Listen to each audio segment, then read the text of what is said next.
जब धड़कनें भाषा बनती हैं। सेमेटोलॉजी और टाइपोलॉजी ओलिवरो डॉस मीडियंस के दूसरे भाग के 11वें अध्याय में एलन कार्डेक दो कमझात शब्द प्रस्तुत करते हैं, सेमेटोलॉजी और टाइपोलॉजी। ये शब्द प्रारंभिक आध्यात्मिक संचार के रूपों का वर्णन करने के लिए उपयोग किए जाते थे, जो संकेतों और धड़कनों पर आधारित थे। सेमेटोलॉजी सरल संकेतों द्वारा संचार को संदर्भित करती है। ये आंदोलन, ध्वनियां या भौतिक अभिव्यक्तियां हो सकती हैं जो मूलभूत प्रतिक्रियाएं दर्शाती हैं, जैसे हाँ या नहीं।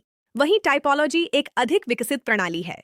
इस विधि में धड़कनों या स्पर्शों का उपयोग वर्णमाला के अक्षरों का प्रतिनिधित्व करने के लिए किया जाता है, जिससे शब्दों और वाक्यों का निर्माण किया जा सकता है। 19वीं सदी के दौरान इन प्रथाओं का व्यापक रूप से प्रारंभिक माध्यमिक अनुभवों में उपयोग किया गया, विशेष रूप से उन तथाकथित घूर्णन तालिकाओं में। कार्डेक इन विधियों का विश्लेषण करते हैं, जैसे कि यह भौतिक और आध्यात्मिक दुनिया के बीच एक भाषा स्थापित करने के प्रयास हैं।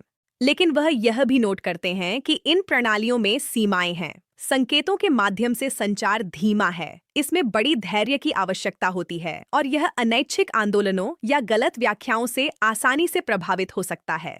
आज विज्ञान एक मनोवैज्ञानिक घटना को पहचानता है जिसे आइडियोमोटर प्रभाव कहा जाता है। यह प्रभाव तब होता है जब छोटी अनैच्छिक मांसपेशियों की संकुचन सूक्ष्म आंदोलनों का उत्पादन करती है, अक्सर बिना यह महसूस किए कि व्यक्ति प्रक्रिया में भाग ले रहा है। इस तंत्र को अक्षरों की पट्टियों और समान उपकरणों के साथ प्रयोगों में प्रदर्शित किया गया है। इसका मतलब है कि कई मामलों में प्राप्त उत्तर स्वयं प्रतिभागियों की अपेक्षाओं या अवचेतन विचारों को दर्शा सकते हैं। हालांकि कार्डेक एक महत्वपूर्ण बात पर जोर देते हैं। इन सीमाओं के बावजूद इन विधियों ने माध्यमिकता के अध्ययन के विकास में ऐतिहासिक भूमिका निभाई है। ये एक प्रारंभिक चरण थे जिसने संचार के अधिक जटिल रूपों की जांच की, जैसे कि मनोलेखन और मनोफोनिया।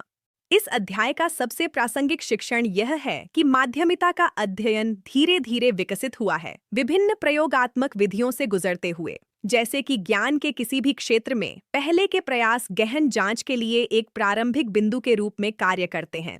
समझ की खोज के लिए जिज्ञासा, विधि और आलोचनात्मक आत्मा की आवश्यकता होती है। यदि सेमेटोलॉजी और टाइपोलॉजी पर यह विचार आपके लिए माध्यमिक संचार के इतिहास के बारे में दृष्टिकोण को विस्तारित करता है, तो इस सामग्री को उन लोगों के साथ साझा करें जो विज्ञान और आध्यात्मिकता के बीच संतुलन के साथ इन घटनाओं को समझने की कोशिश कर रहे हैं।